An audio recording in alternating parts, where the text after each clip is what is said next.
Alright guys, so since I can't be there today because Kaylee is sick again, we are going to do notes with the Google Classroom method.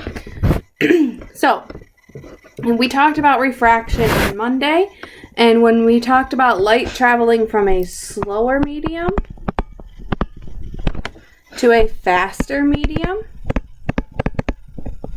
the light refracts away from the normal. When light travels from a slower medium to a faster medium, there exists an angle of incidence that causes an angle of refraction of 90 degrees. The particular angle of incidence is called the critical angle for each medium. Oops, critical angle, not critical medium. So, change colors here. If I have an angle of incidence that is less than my critical angle, so theta I is less than theta C. This angle right here that they've shown us is the critical angle. So mine is less than, so it comes in like this. So this is theta I. Notice it is smaller than the critical angle. My light refracts normally, so this is theta R. And since light is traveling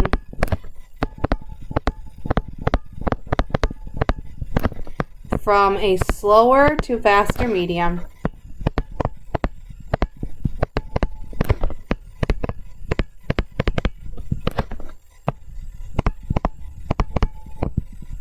theta R is greater than theta I. Now we can also have an incidence where my angle of incidence is equal to my critical angle. So that means that it's following along this same line. So this is also theta I. What happens in that incidence is my refracted ray does this. So theta R is equal to 90 degrees. So at the critical angle,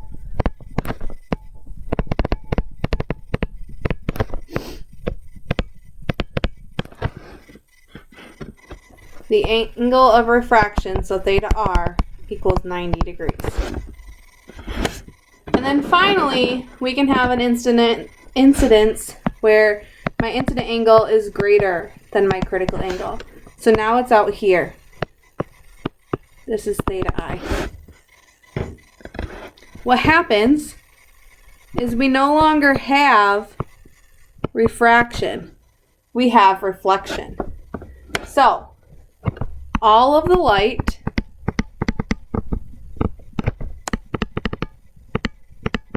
is trapped inside the slower medium.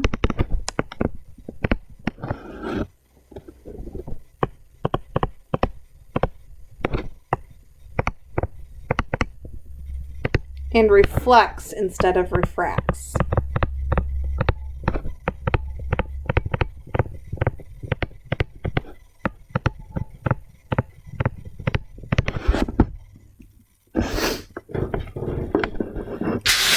So, if the critical angle is the angle of incidence, or the critical angle is the angle of incidence, that results in a refracted angle of 90 degrees. When the angle of incidence is greater than the critical angle, a phenomenon called total internal reflection occurs.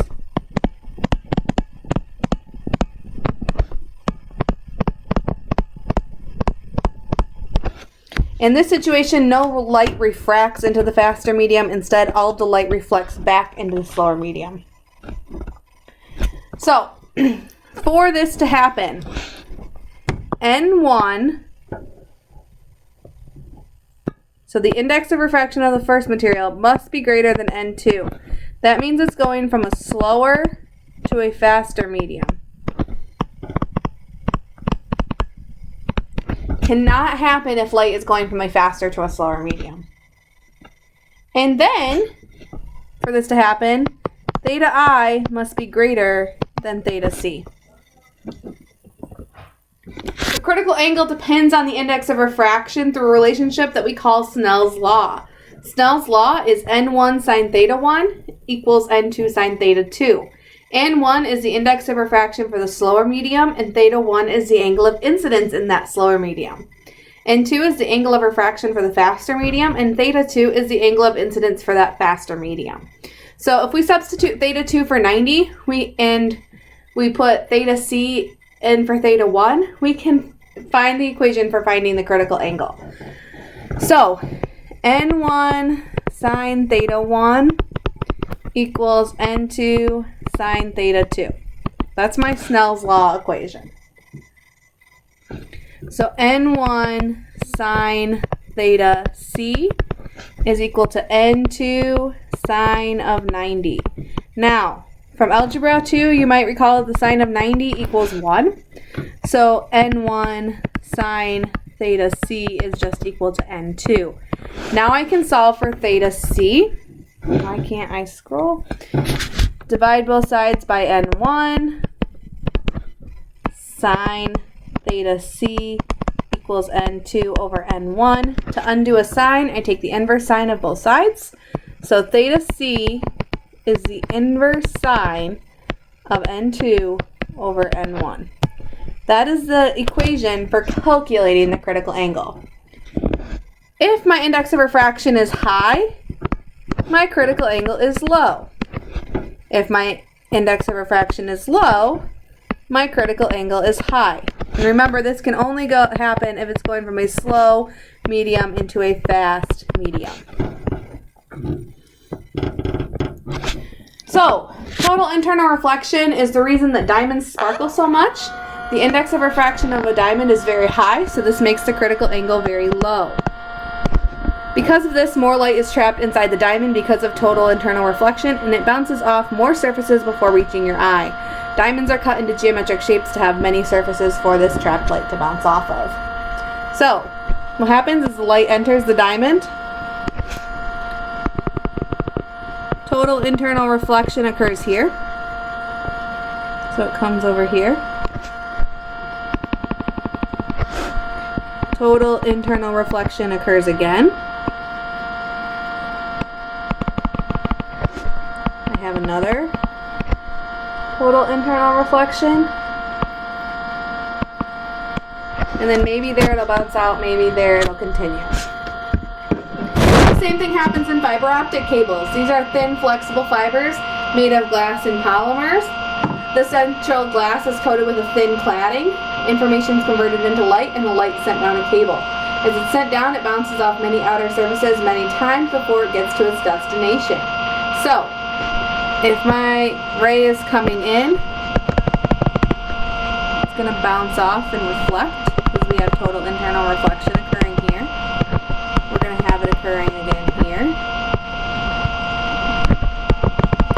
Have it occur again.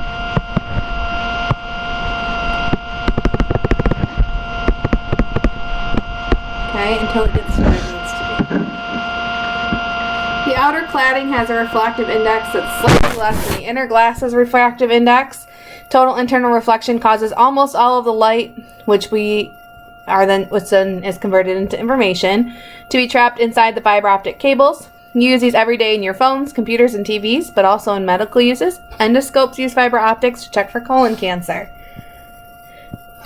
One application of total internal reflection that you experience daily is retroreflectors.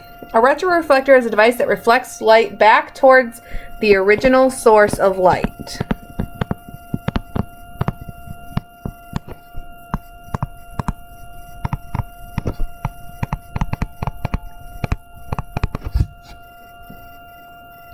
So, in a regular mirror, my light comes in, there's my normal, and it reflects back at the same angle.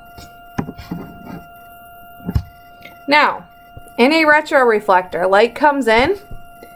Here, we have total internal reflection occurring.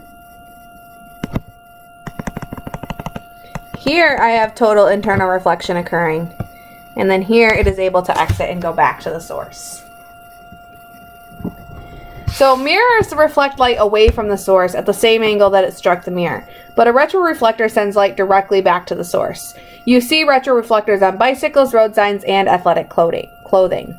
So, talking about road signs, if we have a road sign that acts like a mirror, my light's going to come in and it's going to go this way.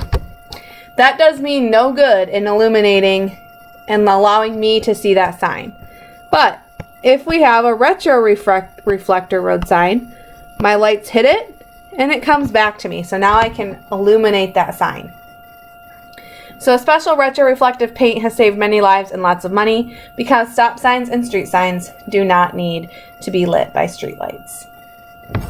So now you can go ahead and do the practice questions for this, or you can continue on to the next set of notes and come back to the practice questions. But there are 6 questions on the next 2 pages that you need to answer.